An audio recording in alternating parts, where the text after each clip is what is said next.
All right, episode 7 of The Boys. You know, from. All right, so episode 7. A lot of crazy stuff happened. Stuff is really about to, pop off, which is further proving that this is just the build up season for what's to come next season. So, anyway, the theme of this episode is just trust. So, it's whether, can I trust myself or can I trust the people around me? That's the main theme of the episode. And we see this with the boys team and the 7. So the 7, we start off with them, and Homelander isn't trusting Sage that much anymore, or he's losing faith in Sage because he really needed her at that Congress or political party meeting last week's episode, but she wasn't up to the task basically. So, but good thing Victoria was there. So he's losing trust over that. Meanwhile, Firecracker is gaining his trust because of her dairy talent. There we go. Her dairy talent. And so she's helping them with that. So they're trying to figure out who the mole is this episode because, when they killed Cameron, they quickly realize after, oh, okay, Cameron wasn't the mole. So we got to figure out who it really is.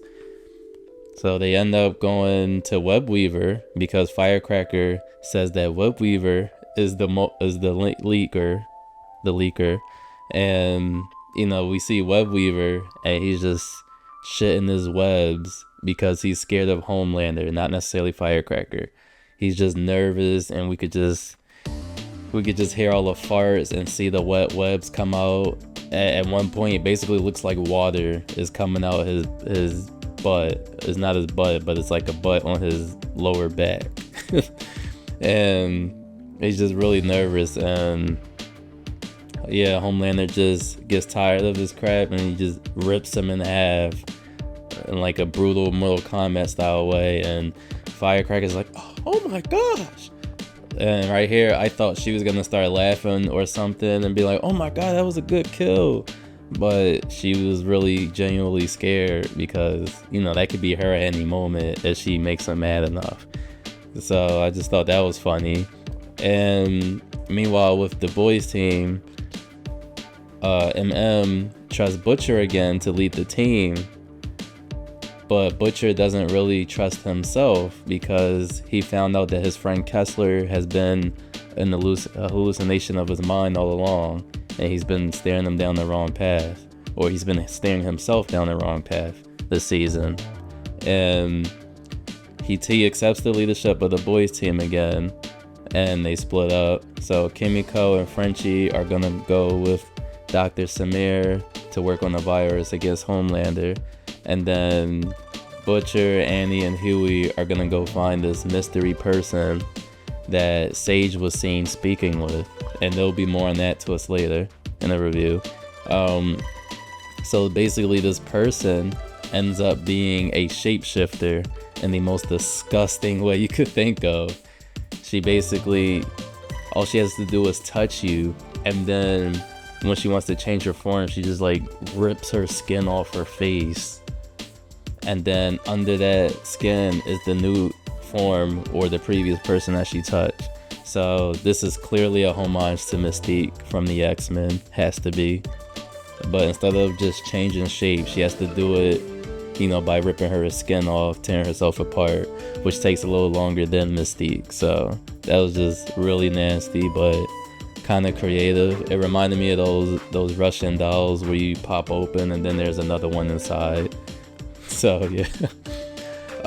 So meanwhile, we have A-Train. He's not, he's flipping sides now. He's not really with the 7 anymore. And he's the one that's been giving them leaks, obviously, all along. And MM doesn't trust himself anymore. That's why he gave Butcher the old leadership job back. He doesn't trust himself anymore. And he was going to go, move out somewhere with his family so they could try to be safe. But A-Train talks him out of it. And he's basically just like, that kid I saw when I took you to the hospital last week? He looked at me as a hero. That was the first time I felt good. So, that just goes back to the whole idea of A-Train finally actually helping people instead of everything being scripted by Fall, proving his brother wrong in the end. But A-Train just convinces MM, he's just like, so what happens when you move? You think Vought and Homelander are not gonna go after you next? Nobody is safe in this world. So that's what convinces MM to come back. So then we get a fight between Butcher and Annie, and a little bit MM versus the Deep and Black Noir. So we finally got like some high peak action fighting, and it was just amazing how it was done. I was surprised to see Black Noir there because I wasn't sure if he was gonna really contribute anything, but the guy is bulletproof and he could fly, so reminds me of someone else. Homelander, who's also bulletproof and could fly. Maybe he's a clone or something, or his powers were cloned by Homelander. We'll just have to see. But yeah, that was a really great fight scene. I like how they did everything right there. But it looks like they were about to die. Butcher and Annie, before MM got there, they were about to get killed by the Deep and Noir, and then A-Train comes to the rescue, and it's got me feeling bad for A-Train now because his cover is basically blown now. And the Deep and Noir lived through this, so they're gonna tell Homelander everything that happened. And yeah, I'm just really nervous for A-Train right now. He took his tracker out of his body, so they can't know where exactly he's at right away, which is good. So yeah, that was really good. I like that. I like that a lot. It's just showing that, A-Train is becoming more human than he was in the beginning of the series. He's actually being a hero. This is going to be the world's first actual hero that's not a product of Vought. So, meanwhile, we have Kimiko and Frenchie. They're working with the guy to make the virus, and they have a little heart-to-heart. They trust each other and kind of tell each other's backstories or point of views, with Frenchie's point of view of being why he turned himself into jail, and Kimiko's point of view of why she doesn't talk anymore.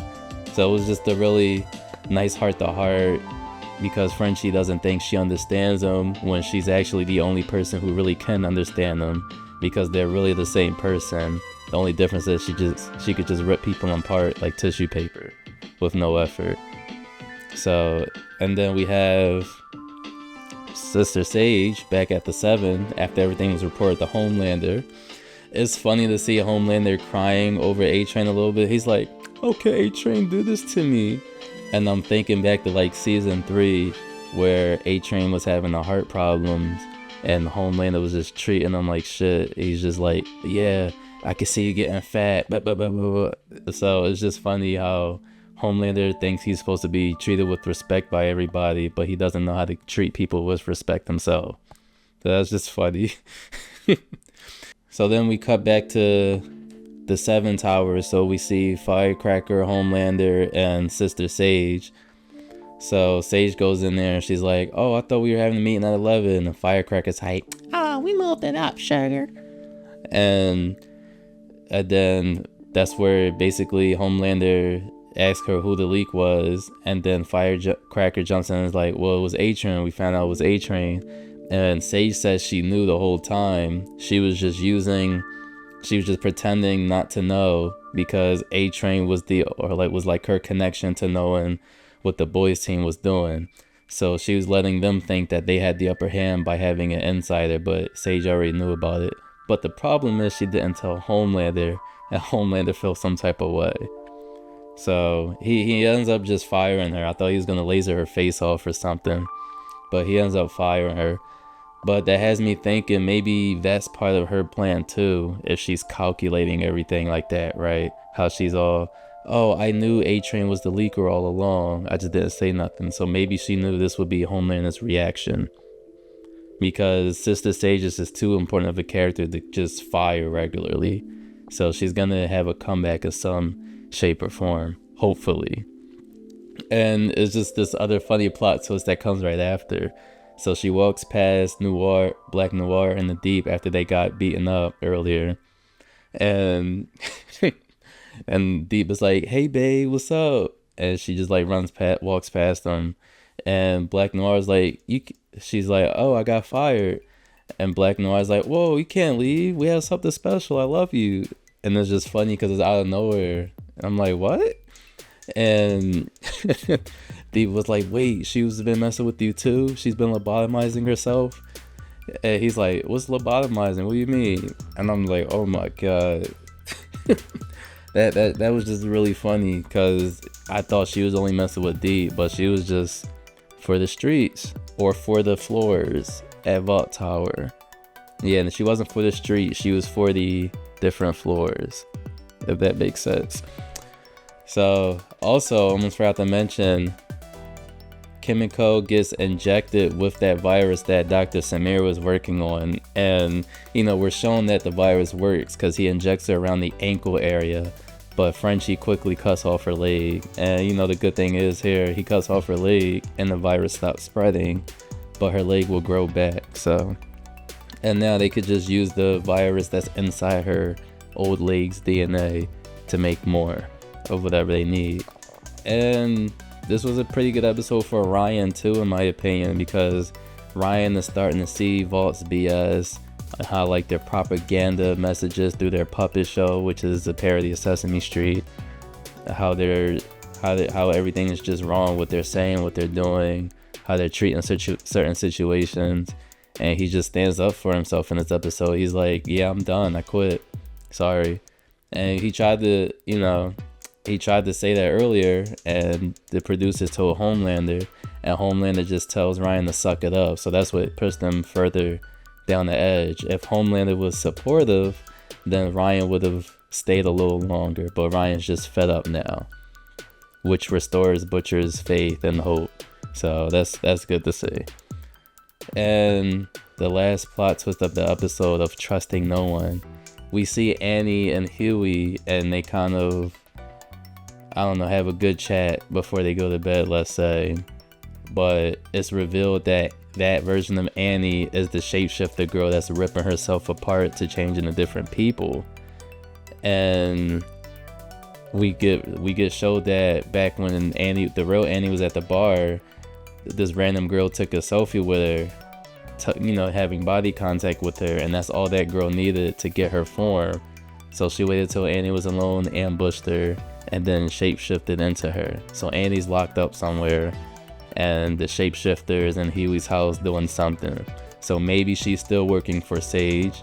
That's why I said earlier, maybe, getting fired was part of the plan, because she was doing a lot of stuff out in the open. So yeah, this episode gets a solid 9 out of 10 for me. I really like the I really like the Deep Black Noir fight versus the boys team. It was just really well done. You could just, feel the tension in the air. My heart's beating real fast for A-Train, ironically, because, I'm just worried about him. I want to see what happens to him next, and we'll get to see that, but it really has my heart racing, which the show hasn't done for me in a long time. So that's good to see. So yeah, I just can't wait to see what they do next. I look forward to it. I can't wait to see how Ryan acts in the next episode after quitting the show. I would love to see what happens with Butcher next, now that he's not trusting his hallucinations anymore.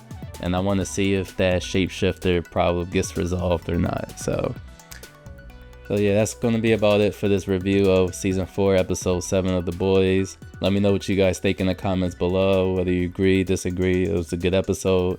Be sure to hit that like and subscribe button and hit that notification bell so you can be notified when I make new videos. And I'll see you guys in the next one.